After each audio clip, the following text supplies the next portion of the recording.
আমরা জাতীয় জীবনের সর্বক্ষেত্রে প্রতিষ্ঠিত করতে চাই। একটা বিশেষ ব্যাপারে আমরা আপনাদের সহযোগিতা চাচ্ছি।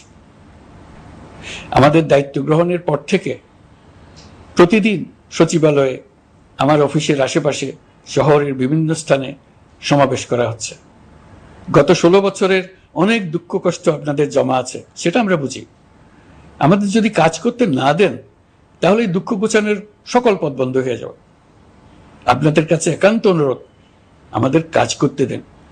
আপনাদের যা চাওয়া তা লিখিতভাবে আমাদেরকে দিয়ে যান। আমরা আপনাদের বিপক্ষ দল নয়। আইনসঙ্গতভাবে যা কিছু করার আছে আমরা অবশ্যই তা করব, কিন্তু আমাদেরকে ঘেরাও করে এই গুরুত্বপূর্ণ দিনগুলোতে আমাদের কাজে বাধা দেবেন না। সবাই মিলে তাদের বোঝান, তারা যেন এই সময়ে তাদের অভিযোগের প্রতি দৃষ্টি আকর্ষণের জন্য আমাদের দৈনন্দিন গুরুত্বপূর্ণ কাজে বাধা না দেন। একটা বিষয়ে সবাই জানতে